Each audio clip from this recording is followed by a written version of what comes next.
நண்பர்கள் அனைவருக்கும் வணக்கம். இப்போ வக்ர புதன் ஒரு ஜாதகத்துல புதன் வக்ரம் ஆயிட்டார் சார். புதன் வக்ரம்னா படிப்பதில் ஆர்வம் இருக்குன்ட்டு ஏற்கனவே சொல்லியிருக்கோம். இருந்தாலும் புதனை பத்தி கொஞ்சம் தெளிவா பார்ப்போமா? ஒரு ஜாதகத்துல புதன் வக்ரம் ஆயிட்டாருன்னு வச்சுக்கோங்க, அதிக பிரியமா படிப்பதில் அதிக ஆர்வத்தையும் ஒன்றை கற்றுக்கொள்வதில் அதிக ஆர்வத்தையும் கட்டாயம் கொடுத்துருதுங்க.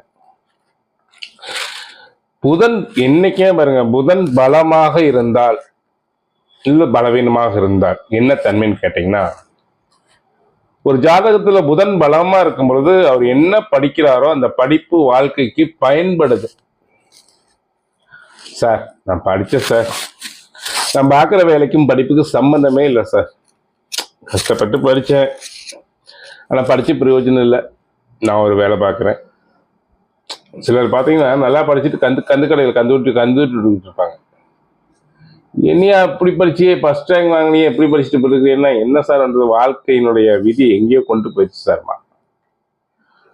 அப்போ படித்த படிப்பு வாழ்க்கைக்கு பயன்படணும் அப்படின்னா புதன் பலமாக இருக்க வேண்டும். புதன் பலவீனமாக இருந்ததுன்னா படித்த படிப்பு வாழ்க்கைக்கு பயன்படாது. அப்போ பாவகத்தில் எப்படின்னா சார், எது நமக்கு சரி புதன் பலவீனம் அடுத்த கட்டம் இறந்து பார்க்கறது அப்படின்னா, ஒரு ஜாதகத்தில் 4ஆம் பாவகமும் 9ஆம் பாவகமும் பலமா இருக்குன்னு வச்சுக்கோங்க. 4, 9 பலமா இருக்கும் பட்சத்துல கட்டாயம் ஜாதகர் படித்த கல்வி அவருடைய வாழ்க்கைக்கு பயன்படுகிறது. புதன் அவ்வளவு முக்கியமா சார்? அதுக்கும் படிப்புக்கு என்ன சார் சம்பந்தம்? அதுக்கும் காதலுக்கும் புதன் தாங்கிறாங்க. புதனுக்கு காதலுக்கு என்ன சார் சம்பந்தம் அப்படின்னா, ஒரு விஷயம், புதன்னா சித்தம்னு அர்த்தம். நம்ம உடம்புல பதிவு கருவி அப்படின்னு அர்த்தம். கண்காணி இல்லை என்று கள்ளம்பல செய்வார், கண்காணி நமக்குள்ளேயே வச்சு ஆண்டவன் அனுப்பியிருக்கார். இந்த புதன் தாங்க பதிவு கருவி. அப்போ நான் அது பல முறை சொல்லியிருக்கேன், புதன்னா சித்தம். சித்தம் என்பது ஒரு ரெக்கார்டிங் கருவி, ஒரு உங்க கம்ப்யூட்டர்ல இருக்கக்கூடிய ஒரு பதிவு பண்ணக்கூடிய கருவி. நீங்க என்ன சொல்லுவீங்க? ஹார்ட் டிஸ்க்னு சொல்லுவீங்களா? அந்த ஹார்ட் டிஸ்க்.